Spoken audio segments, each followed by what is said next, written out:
Welcome to today's web event, Building a Virtual Program in the Library with Pete Schreiner. Pete Schreiner is a fellow at North Carolina State University Libraries in Raleigh, how do you say that? Raleigh. Raleigh, North Carolina. Prior to NCSU, he was an assistant archivist at Lewis and Clark College Special Collections and Archives in Portland, Oregon. Before librarianship, Pete ran a carpentry business, worked in media and design, and was a touring musician.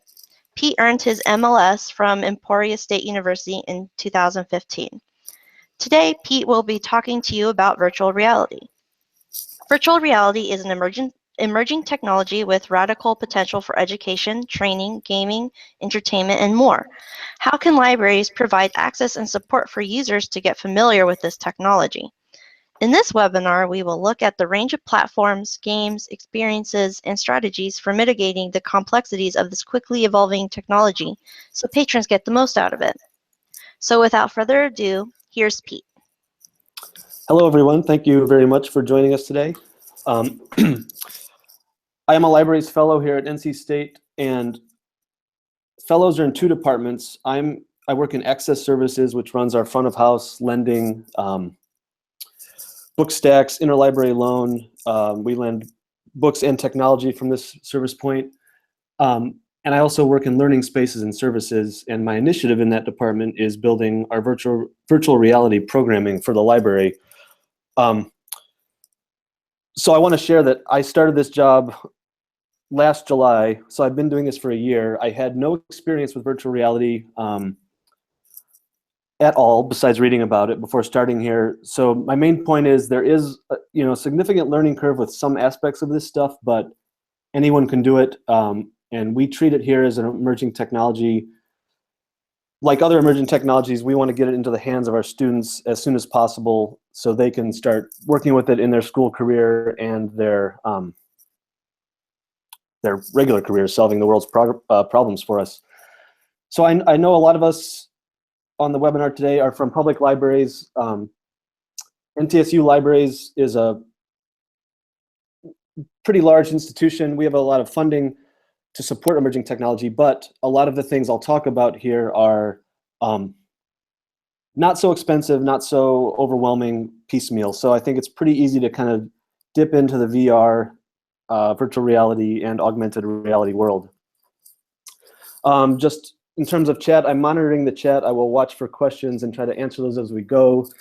And I will leave some time, if possible, at the end.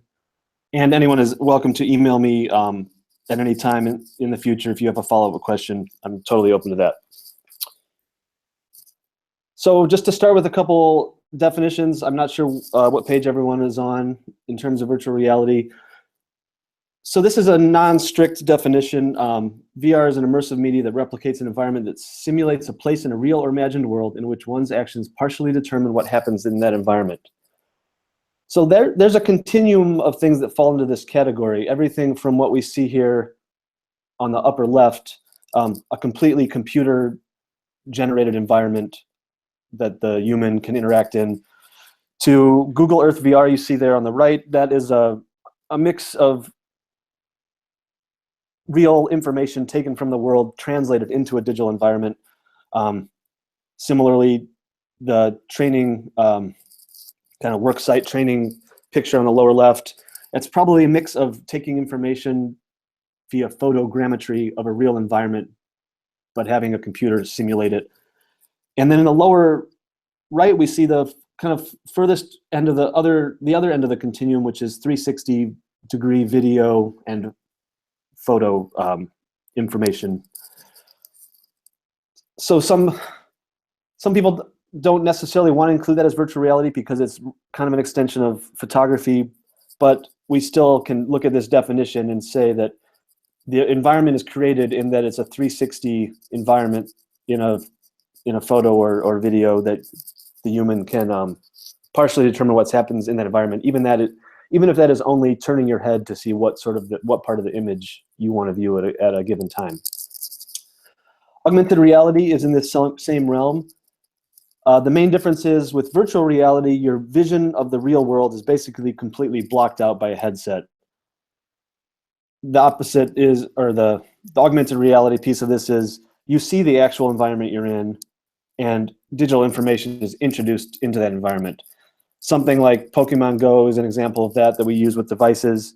And the furthest kind of advanced spectrum of that is what we see on the picture on the right here, the Microsoft HoloLens, which is quite expensive, but it actually, to the viewer who's wearing the device, the HoloLens introduces holographic information into the space that the people are in. So in this example, if you weren't wearing a HoloLens in this room, you would not see that projection. But it is possible for many people to view it at one time. So that's a pretty amazing and advanced piece of technology. And where this is on the continuum is good to look at. So on the left, we have the real world. Augmented reality adds a layer of digital information over the real world. Mixed reality or augmented virtuality is a little bit of a gray area right now. It could be a mix of both. That's kind of we'll see where the kind of definitions land, I'd say, in a year or so. So you can take that part with a grain of salt. And then all the way on the right, we have virtual reality, again, which is completely creating the environment you're seeing and moving about in completely digitally. You're not seeing the real world at all. And this is a nice infographic I've just recently found that kind of also adds some context to the discussion. I like thinking about this stuff on a continuum. Humans have for a very long time tried to create virtual worlds. I consider a book a virtual reality. When you're really deep into it, you have the suspension of disbelief, and this becomes the world you're existing in at that moment. Again, also with video, with motion picture, the earliest tries, the Lumiere brothers, early film of a train, when first shown to audiences, people jumped out of the way, afraid the train was going to hit them, despite the fact that it was a low-resolution 2D image. So really, our society has gotten to the point where we have these virtual reality systems. It's the best version we have to create this for ourselves. So I like that context. There's a lot of potential in virtual reality to change a lot of fields, everything from PTSD, exposure therapy, to amazing work in pain therapy, whereby people have measured reductions in pain with no opioids, no medicines, only with visual and audio information. Potential for store use, overlays of information, or probably maybe a peanut allergy warning, would just kind of appear over the product that's manufactured in a plant that may have peanuts in it. Storytelling and journalism. Some people are calling 360 video virtual reality the empathy machine, in that it gives an added perspective to storytelling. So you can tell someone a story and they get a lot out of it, or you can read a story, but if you can add information, sound, vision, putting a person in the place, a good example is a tour of a refugee camp from a first-person perspective. The viewer has the agency to look around and see what they want to see in a given scene, which the director may be kind of guiding them through or not. So best practices are emerging in this field, and lots of potential there as well. Clearly for education, a lot of uses. Google Expeditions, some of us might be familiar with, uses very cheap technology, Google Cardboard, with smartphone technology, which is reducing in price as we progress. There's still some barrier there, but Google Expeditions is really great in that an instructor can lead a group of multiple people through an experience. So guide a class through a virtual field trip, etc. The example on the right is called Fantastic Contraption. It's a game that's available for the HTC Vive and the Oculus Rift. And in this game, the user is given parts. So these barrels on the bottom and these just red rods are in a pile. And the player puts these parts together with the physics built into the parts, and they create a contraption that does something. So this barrel kind of car will roll and once the parts are successfully put together. So this is a way to get into this environment, be moving things around, doing actual functions virtually. So you can practice welding 100 times, you'll never burn yourself, you'll never waste any money on supplies, etc. And that'll translate, scale up to a lot of different projects. So that's kind of a quick overview of the potential and what we're talking about. Now I'd like to get into some of the gear. And so virtual reality has been being worked on and experimented with for a long time, from around the 50s on. But the big breakthrough recently that's introduced it to the public is lower cost consumer versions of these devices. And a big hurdle with that was delivering enough visual information to the user that they wouldn't feel nauseous. So the pictures you're being fed via your eyes into your brain need to be delivered at a certain rate so people don't feel nausea, because if there's any kind of disjointed visuals or latency in the delivery, it just throws a person off more than they already are. Because virtual reality is delivering a reality to you, part of your brain thinks you're in that reality, but part of your brain knows you're not. For instance, if you're on a virtual roller coaster, your eyes and ears are telling you that you're moving, but your inner ear knows you're not moving. And that's what causes nausea for some people. In our use here at NC State, for the most part, people don't feel sick. Once in a while, people who are especially prone to motion sickness are a little resistant, and sometimes they get into the headset and do feel nausea. But I would say that's an outlier in my experience. Side note, most of these headsets work with people's glasses as long as the glasses physically fit, into the headset. Also, often people, I guess I haven't surveyed what their vision impairment is, but a lot of times people take off their glasses, still use these, and are fine. To get back to this slide, the Oculus Rift and the HTC Vive are the two main consumer platforms on the higher end of virtual reality. We'll get into the cost of those a little later. PlayStation VR is a newer addition to the VR equipment world. Traditionally, it's been a little cheaper. It also has massively outsold the other devices. Partially, that's because people are already familiar with the PlayStation, and you don't need a separate computer to run the PlayStation. It's its own computer. The one on the right is a FOV. We have those here at NC State. They're a little different. They're used a little more for user research. They allow eye tracking, so you can run a person through a virtual reality experience and then later see what parts of the environment they were looking at. Each of these systems has its own proprietary control set. The bottom row here are all motion tracked controllers. So in a game, in a VR game, the game knows where the controllers are, and also often the player can see where their hands are in the game. The upper two controllers you may be familiar with, the Xbox controller and the PlayStation controller. Those also work with quite a few Rift and PlayStation games, and those are not tracked, so they just work like a traditional controller does. So the Oculus Rift, this is a news flash. As of yesterday, right now the Rift is priced at $400 for the main kit and their new controllers that you see here. It was $800 for the Rift a few months ago. They dropped it to $600, and now, like I said, it's $400. So it's a good time to jump on one of these. I don't know what it means for the industry in general. We haven't seen the Vive drop price yet, but that remains to be seen. A somewhat major caveat with the Rift and the Vive is that they both require a fairly powerful computer to run the systems.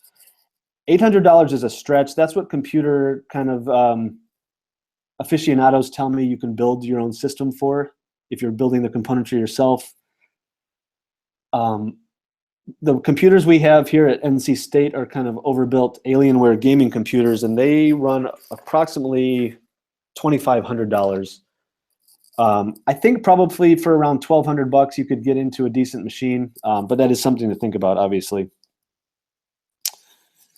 And with a lot of the technical details I'll talk about, you don't need to know them necessarily to buy one of these systems and run it successfully. These are consumer grade equipment, with the caveat that any technology may give you some hiccups along the way. But so some of the stuff I'll talk about, tracking, et cetera, you don't need to necessarily know, but I think it's good to have at least a high level overview of how these work, just as you think about where you're going to put them in your spaces and how you're going to have them offered to your patrons.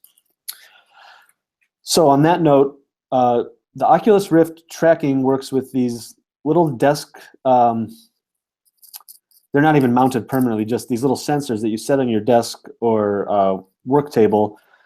And they basically are infrared cameras that are detecting little infrared beacons that are built into the Rift headset. So you end up with a play area of maximum around 8 by 8 feet. The Rift was originally kind of built to be a seated or standing experience, not a full, what we call room scale experience. So that just means basically if you turn your head away from the sensors, the system is prone to potentially lose where you are and get a little glitchy.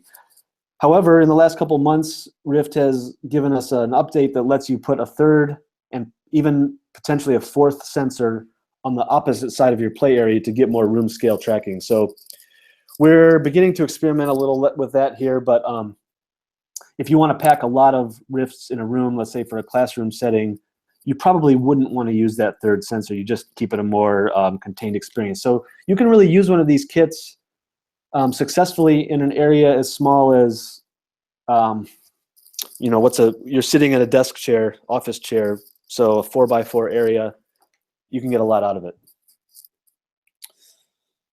Here are the recommended computer specs. These are always available on the Oculus Rift site.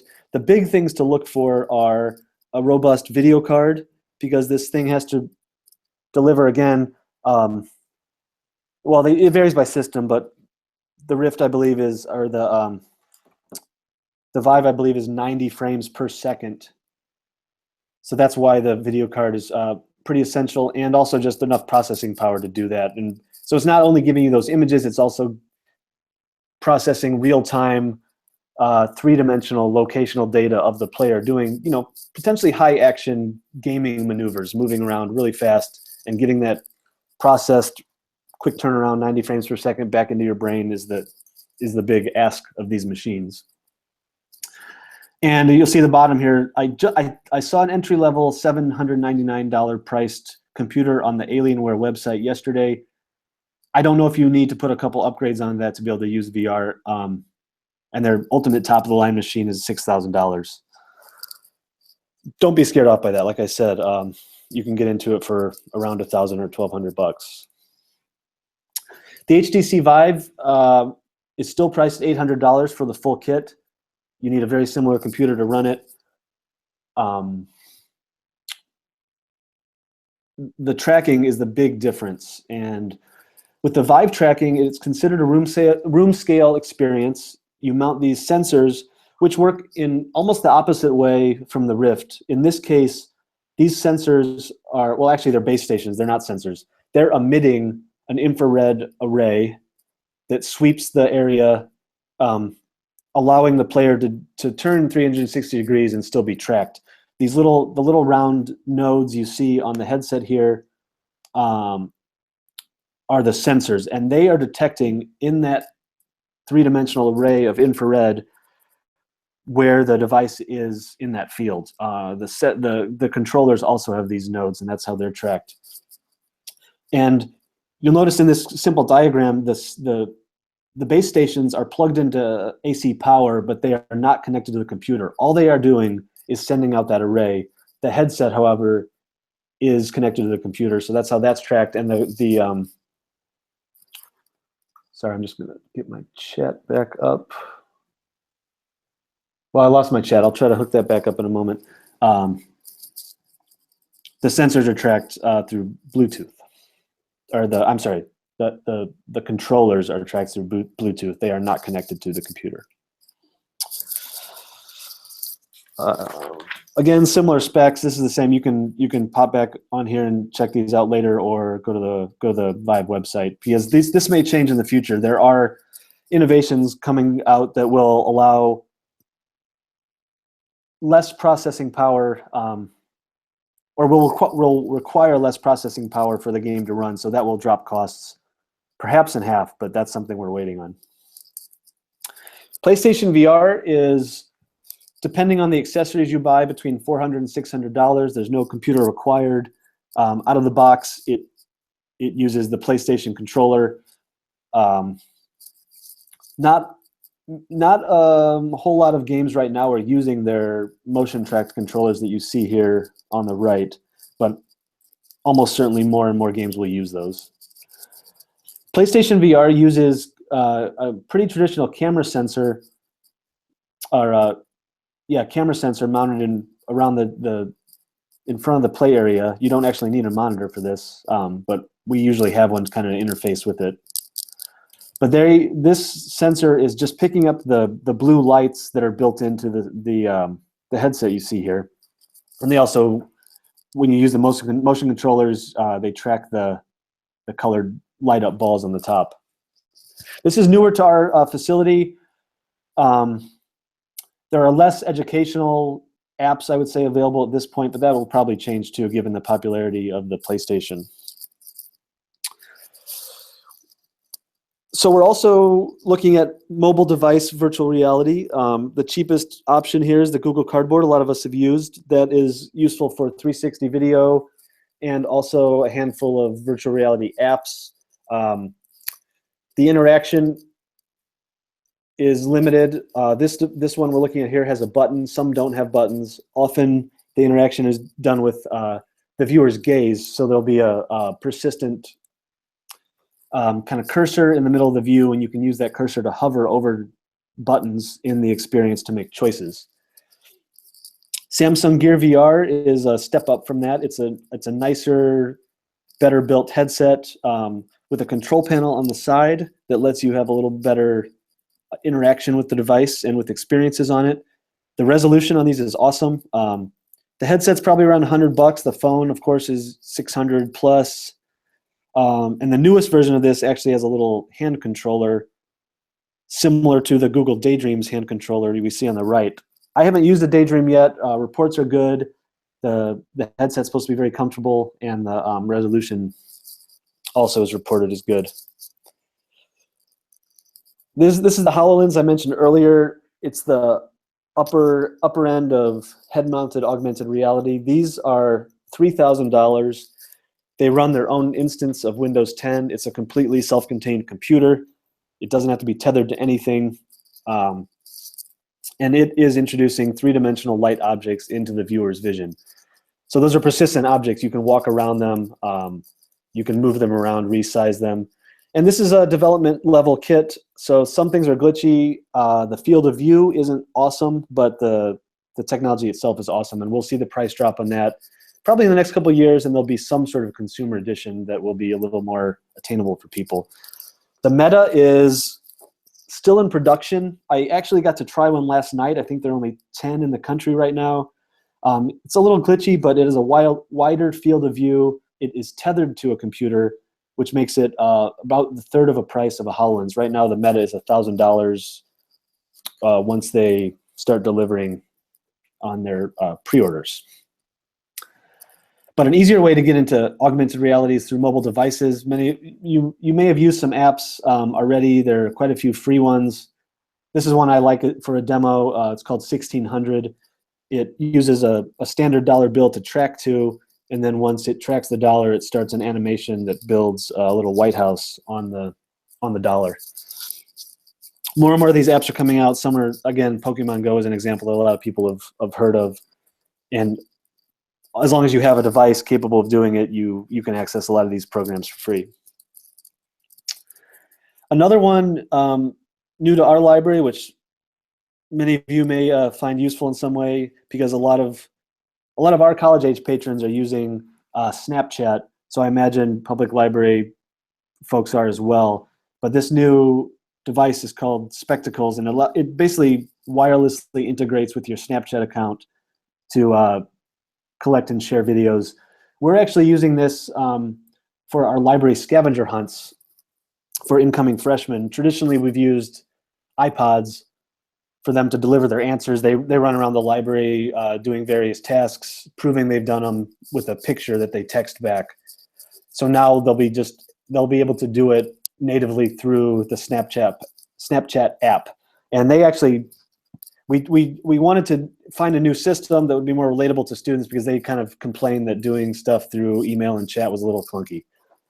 So if you're not familiar with Snapchat lets you take an image of the real world and augment it with image overlays. For instance, this cat is wearing a flower headdress, and there are lots of other wacky ones, but that's the best example I could find quickly.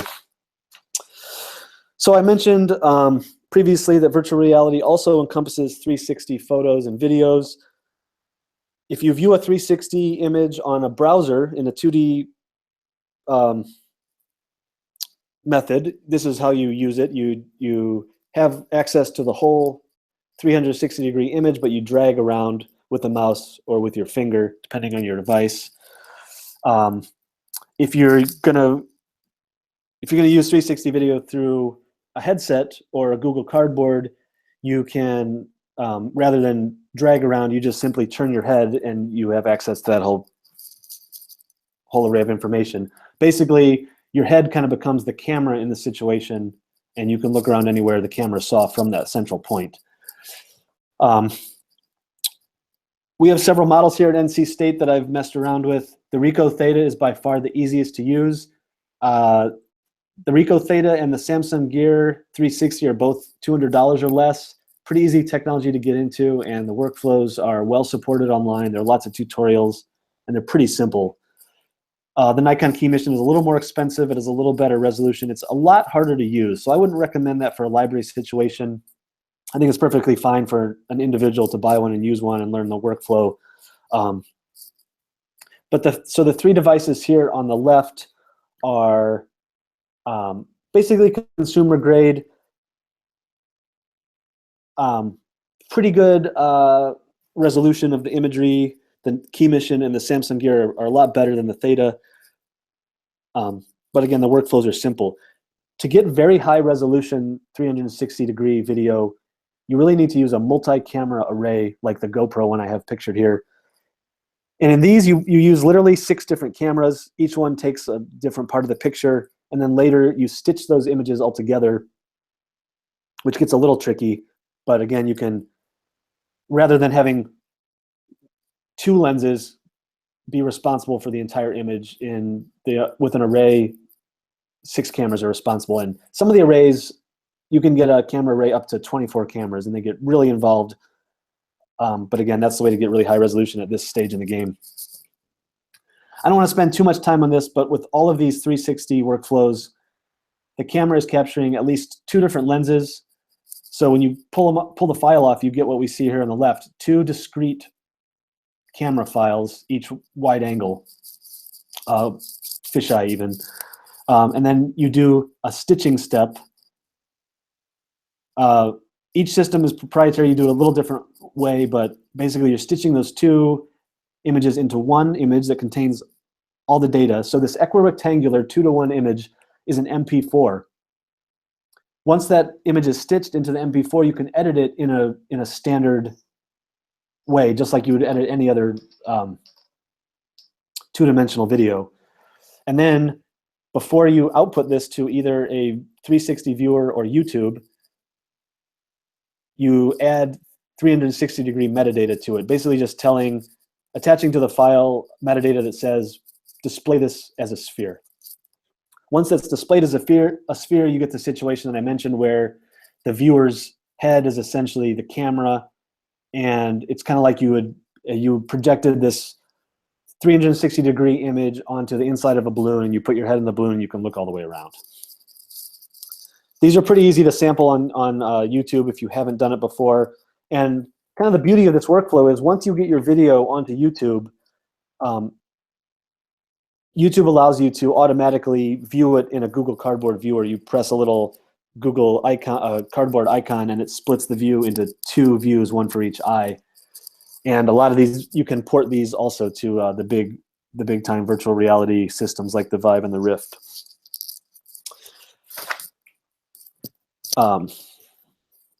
So as with other emerging technologies, this is how NCSU Libraries approaches it. While I talk, I'm going to attempt to get back to the chat so I can see if anyone's asked any questions.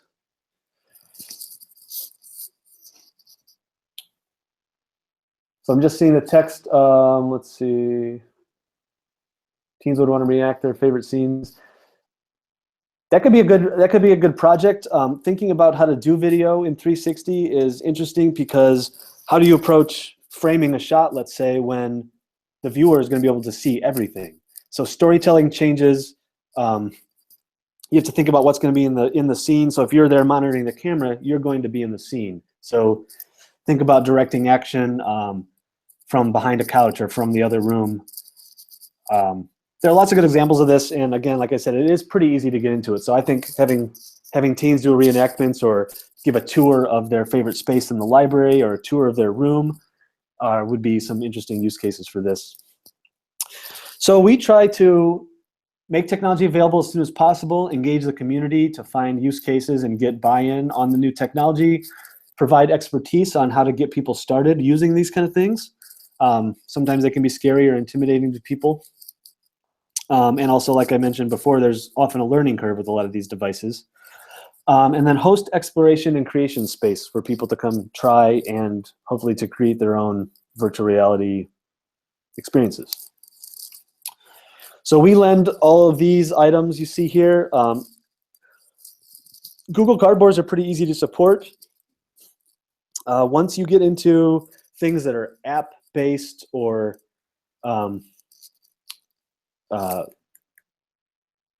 sorry, I'm blanking on the word, membership account-based, it gets a little trickier. So for instance, we lend the Samsung Gear headset that you see in the middle with the phone attached to it. We lend those with a phone.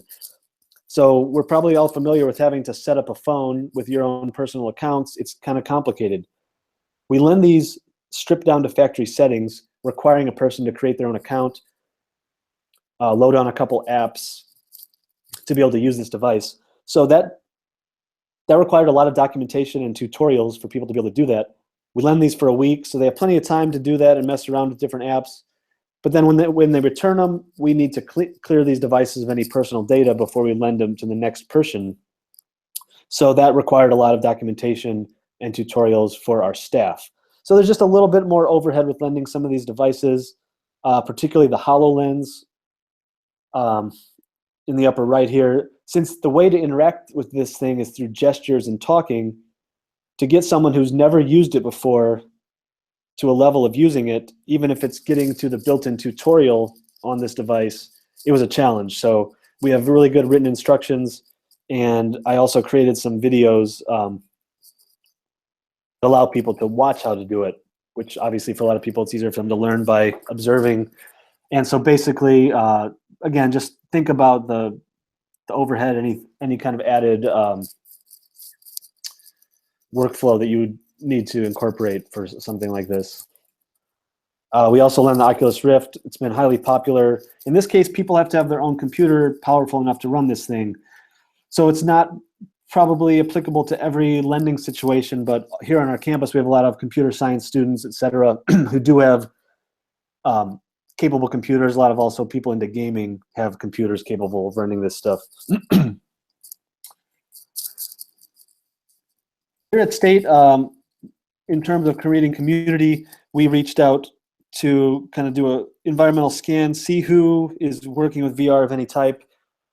We found a good partner in our distance learning department called Delta, who are looking at ways to get distance students tuning into events on campus, maybe things that happen in a lab, possibly even lectures. And the flip side is they go out and capture information. For this picture is for a fire ecology class. You wouldn't probably take a class of 40 students out into a burning field, but we could send a couple operators out to capture it on 360 video and then create a place an experience whereby students can go in, see in that 360 environment how wind is affecting the fire's path, et cetera, without having to have any actual real danger. I'm reading a question about a passive program to use with Google Cardboard rather than having people leaving with them. That's a good question. Again, the device is really the hurdle there. But perhaps one thing we found is some outdated devices will still run something like the YouTube app. So maybe you could get a used or a hand-me-down device to have on hand in the library. Maybe you could have one or two Google Cardboards with a lower-end device that people could use in the library only. Maybe have a little worksheet they could take with them, tutorial about how to get onto YouTube, how to use it. Maybe have it's a good question. The whole hurdle of the devices, even if most people have devices, it's not fair to just assume that everyone has one. So let me think about that a little more. I don't have a quick answer for you. This is just to show that a lot of people on campus were doing something related to VR and or were interested in it. So getting all those people kind of on the same page involved for us using a Google Hangout initially, just for people to post exciting stories, things that link to VR, events on campus, to kind of spread the word about that. And that turned into a listserv that the libraries helps run now. And we've also been helping to organize meetups every month or so to get people on campus interested in the same room to share ideas and share projects, share demos. Just get each other excited about what's going on and give each other ideas about how to use it in our own fields. A big push for us was doing events. Before we actually had some spaces open, we wanted to share our equipment, get people excited, and just have people come try this equipment, which is often cost prohibitive, again, intimidating for some people.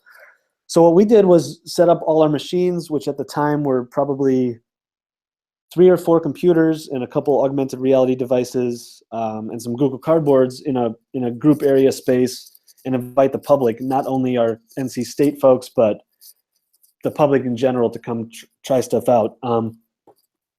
I will say these were a little harrowing. We had over 100 people at some of these events, and putting 100 people in and out of headsets over 3 or 4 hours is just a lot of work. The systems can get a little glitchy after a while. People are perhaps using this stuff for the first time, so they're getting used to how, interacting with the devices, how to experience this kind of content. And I was telling people over and over the same basics. It was a lot of fun. It's really fun kind of blowing people's minds with this technology. We even had a fair amount of younger children in there. And they're really fun to work with because they're a lot of them are more adept at using devices in general because they've been using their parents' iPhones for a long, long time. But they also haven't experienced as much maybe visually rich content in the form of movies, etc., over the years. So they're just really blown away by the visuals and being in this alternative environment. Another good outreach thing for the libraries was partnering with Digital Humanities Project on campus that was reenacting a Martin Luther King speech. You can find more information about this if you like, but the library's connection was that one of our College of Design faculty members ported this experience into a Unity game. Basically, Unity is a 3D environment building software we'll touch on later. And this lets people go into this church that's been torn down and hear a speech by Dr. Martin Luther King that doesn't exist in recorded form, only in paper form. So it was reenacted by a voice actor, and now people can essentially step back in history into this space and hear an amazing speech from a computer. So the libraries supported having this experience at a bigger Experiencing King project that happened at Hunt Library. And we also just do coffee and viz, what we call coffee and viz talks, where faculty come in and talk about projects, share it with their peers, and get people excited again about what they can do. So staff support, providing expertise. For every one of these devices we bring in, someone on our staff, for all the ones you've seen, it's mainly been me, learns enough about it to produce documentation and tutorials and to help our users start to have experience with these pieces of equipment. So like I said, each 360 camera is a little different in its operation. So the HoloLens and the virtual reality things all have their own pretty in-depth quirks that we want to, again, be able to help people with. We want to be the expert in it as much as possible. So in terms of implementing these things into the library, these were our goals. And again, I've been here a year, so we quickly kind of went through how to get these things up and running. In our case, I started with some simple Google Draw diagrams to kind of suss out what kind of space we need. Don't be scared by this. This was kind of like a best case scenario. As I mentioned, you can get away with a very small space for these, but we wanted to think about having space for safety, for people to kind of flail around a little bit, and also have a space for people to observe. And we also want to have workstations for people to build their own virtual reality experiences. So these are the diagrams I sussed out based on specs from websites from the manufacturers, and I delivered these to our library architect, who worked with his teams to figure out where in the libraries we could install some of these. So in one of our libraries, we have a pretty basic room. It's approximately 9 by 11 feet. We have one workstation in there. The play area is a little bigger in terms of the room maybe than we see. I didn't want to put it right up to the wall because we wouldn't want people running into the wall or hitting their hands with controllers on the walls. A side note here, with these virtual reality systems, when you're in the headset setting up the play area, you trace the area, the boundaries of your play area with one of the controllers, and then the computer knows what that area is. So when a player is in the middle of the area and steps towards one of the boundaries, a sort of laser fence comes up around the area, indicating to them that they're approaching the boundary. So you would know as a player that you're getting close to the wall, so you wouldn't necessarily, well, ideally you won't hit the wall with your arm or head. So that's a pretty nice feature that you wouldn't see or know about until you're in the game itself. So we mounted these base stations to the upper corners. We have one gaming computer in there, as I mentioned, and this is a reservable space that students or faculty or staff can reserve, go in and play or experiment at their leisure. This is a shot of that same room. Very simple. You really just need the parts in there because once again you're in the experience, the game is giving you everything you see. This is our more dedicated VR studio at our other library. Right now with four different play areas, all with room to work around and observe. We have a couple large monitors in each corner, which allow observers to more easily see what's going on in the game. As this picture on the right shows, observers are seeing a 2D version of what the player is seeing in real time, and the bigger monitor just lets more people see what's going on if we have a small crowd. You can see here in action the Vive sensors, or I'm sorry, the Oculus Rift sensors on the table here. Again, there's not much to the setup besides those parts. In this studio, we trace out on the ground with just yellow gaffer's tape that play area. So observers in the room can know to stay out of the area because the player here in their headset isn't aware, besides people talking, who's in the room, who's nearby. And the tape outline coincides with the traced area that I mentioned in the game itself. This is an example of the Vive setup. Again, the sensors are mounted up on the ceiling. I've used these little clamps that clamp onto Romex. We actually have an asbestos ceiling here, so we're not allowed to drill into it, even though it has been drilled into the past. There are many ways to set up these sensors. You can actually mount them to the wall or ceiling. Lots of clamps are sold. And you can just use a regular light stand as long as you have this little adapter that lets you angle the sensor down to the appropriate 35 to 40 degree angle. These light stands are probably around $40 for a set of 2, and these little adapters are about $10 from Amazon. And for doing demos or bringing these to classes, the stands are really the ideal way to go just because they're totally portable. And when you go to set one of these set up on site, if everything goes perfectly, which it almost never does, you can set the whole thing up in around 15 to 20 minutes. You do need to be connected to the internet for some of the games, not all, and we've done that through Wi-Fi. In our studio, we are using hardwired LAN landlines to connect to the internet, just so we don't have any latency issues or loss of Wi-Fi coverage issues. For our room to collect stats, we have a simple Google form sign-in sheet.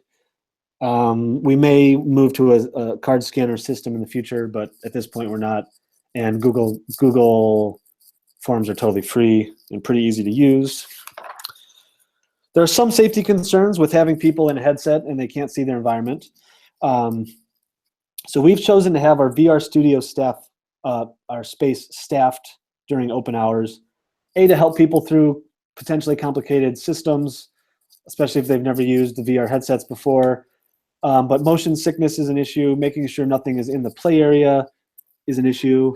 And letting people know that since some people are prone to nausea, just be careful. Know if you're starting to feel sick, you can take off the headset and take a break.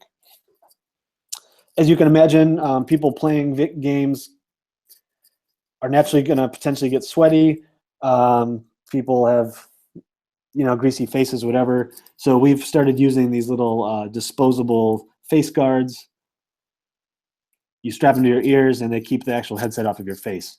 Some of these kits originally, the foam kind of face pad can be absorbent, so we're upgrading to some leather pads, which you can wipe down more easily.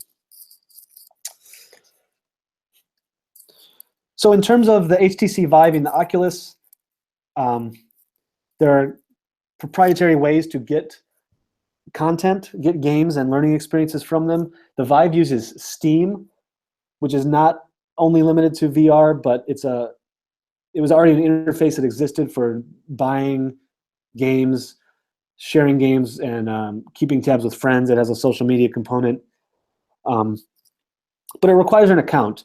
And this was a pain point for us because we were going to have more than one computer running Steam, and you can only have one Steam account per computer at a given time.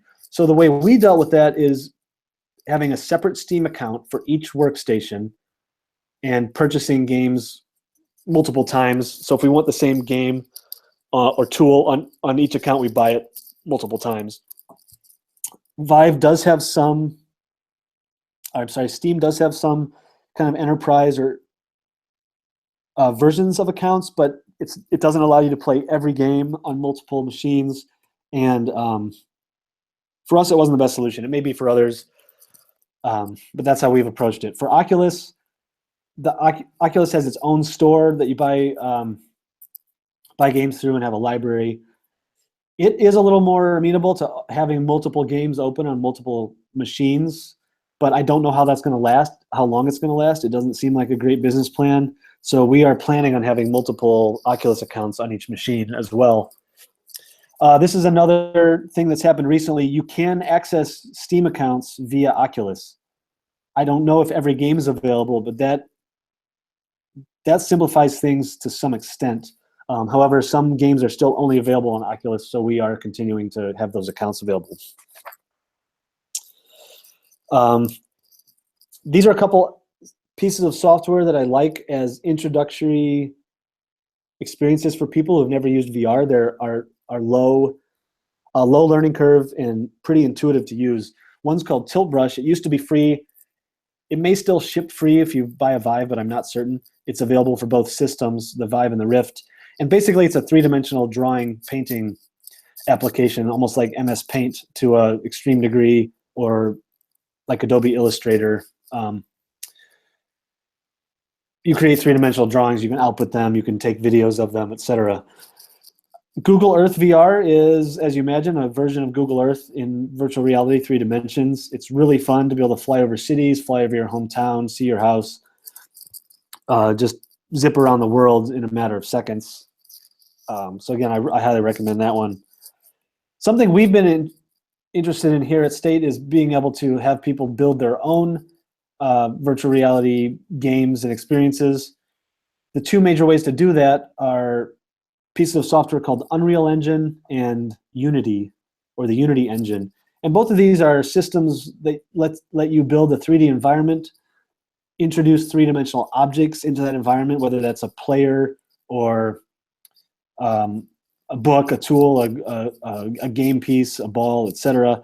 And then lets you do programming language, or actually requires programming language to tell objects in the game what to do.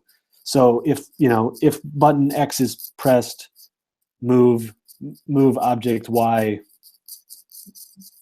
X amount, n amount of space. And so you can imagine, take that to the millionth degree in a game, based on various things that happen in the game. But these are the two major ways to do it. Both of these are free to some extent. They both have free options, I'll say. And they both have a lot of tutorials online. So these are very complicated pieces of software, but there is a lot of support for learning them. And most of the experiences you'll see have used one of these to create them. So it's increasingly handy to know about this technology. Also, other tools involved in this kind of workflow are the Adobe Creative Suite for design things. Autodesk does a lot of 3D modeling stuff, and even motion capture can be part of this. We're not experimenting with that quite yet. These are some resources that I really like for keeping up with what's happening in the industry. You'll find out about new products, innovations, what's coming down the line. Road to VR is really great for that. I sign up for their daily updates. Virtual Reality for Education has a lot of resources for education-specific things, a lot of low entry point tools, etc.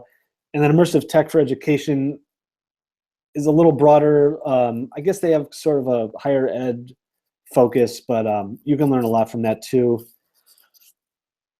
That's the end of my presentation. I'd like to field any questions, especially public library specific. I realize a lot of what I'm talking about is coming from an academic standpoint. But thank you for your time, and I will be happy to watch the chat for any questions.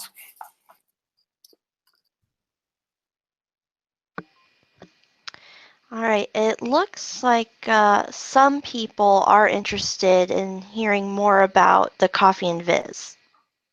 Oh yeah, so Coffee and Viz takes place in one of our high-tech spaces, which is actually a 270-degree capable projection room. So it's a great place to show large amounts of data to a lot of people at the same time. But it's within the same realm of immersive technology. So you can immerse people in a 270-degree room, imagery, etc., or you can immerse them in a one-by-one basis in a Google Cardboard or VR device. So really, it's just a forum for people to come talk about their data-centric or visual information-centric projects in a way that lets them just share it, allows them to share that information effectively. So the Coffee and Viz that involved VR was just one event that they happen to be talking about virtual reality at. So I'm sorry, that's the overview of that. Really just a way to share what's going on with colleagues. Okay, I got you. I have my own question because I used to be a teen librarian, and so I'm thinking about the space thing. A lot of library or a lot of public libraries, we're not really able to dedicate like an entire room to VR.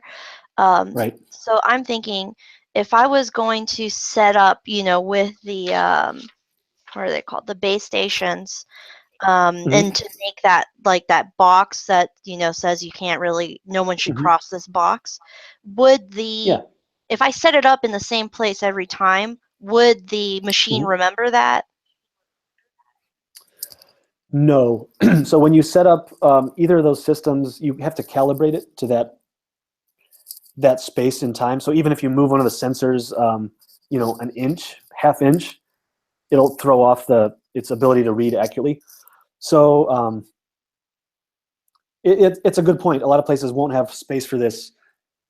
However, as I mentioned, no, I didn't mention this. I've seen in several libraries and other situations at demo events, you co-locating this with other kind of makerspace things, or even, I mean, you could literally set it up in a 6x6 area in a main part of the library and use it on if you're going to use the light stands to hold the sensors. But yeah, it does have to be calibrated each time. But again, once you know what you're doing, it can really take 20 minutes. You set up the stands, you set up the computer, make sure everything's booted up. Side note, almost every time I hook up a Vive or an Oculus, the software needs to be updated. There's just an automated update coming from Steam. So that's something to leave a little time for. But besides that, if everything goes well, you set up the machine, you open the computer, and the calibrating the system, tracing that area takes 4 or 5 minutes. So it can be done pretty much on the fly, given those standard technology caveats. And it doesn't have to be really involved. I've seen places that have a pretty casual setup, kind of in the corner of the room or corner of the makerspace. So we've kind of tooled it up to be a more dedicated space, but you definitely don't have to do that. Okay, someone just asked a question. Do you have any suggestions on places or organizations that might let you try a demo of Vive or Rift? This would be a difficult sell at my library without trying the equipment first. Yes, some places to look for. If there's an electronics store in your town, they may or may not have these for sale. They would likely have a setup. Around here, there's a website called Meetup, MEETUP, that facilitates meetups of various sort. It doesn't have to be about VR, but there's one in my area of VR enthusiasts that just meet up regularly to talk about innovations, talk about what people are building, and people almost always bring Vives and Rifts to demo stuff and let people try. That's one thing to look for, just kind of a community-based thing. There are often, if there are any kind of game conferences coming through your area, they will inevitably have some of these set up. Increasingly, we're seeing virtual reality arcades open. I actually saw one, I think it's in Columbus, Ohio, that's open already. I would just look for these in your area. Possibly at library conferences too. I've taken these to at least one conference called the Collective, which is in Knoxville. But just as we see, and someone else at that conference actually had another Vive setup that they were using. So as we see kind of popularity of these systems infiltrate into general use in society, you'll have more and more options to do that. I know some of the websites of these products from the manufacturer will have a link to how can I find a demo in my area. So that might be something to explore too. Just to add to that, I know that not all of them, but a lot of the GameStops in the Cincinnati area, they have a demo area for the Oculus Rift most of the time, or the PlayStation VR. You usually, if it's not already up and running, you have to ask a staff member to start it for you. But if you have a GameStop near you, you'd be able to check it out. That's a good tip. All right. Does anyone have any more questions or any more comments?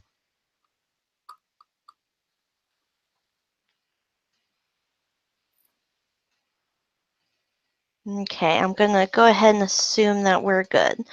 All right. So, well, thank you, Pete. I think I learned a lot. I really only knew about the Vive at first in Steam, but it's nice to know that there's a lot of options for being able to get into VR. Yeah, there really are, and I'll just say it can be overwhelming when you look at the environment, because things are really changing fast. But there are a lot of relatively easy to use, really easy to get into devices and services out there. a lot of web-based things for making your own content even. So I was myself, a bit intimidated learning this stuff kind of on the fly, but it's definitely doable, and it's worth it. Okay. Um, so I want to thank everyone for attending Building a Virtual Program in the Library. I hope you enjoyed today's presentation as much as I did.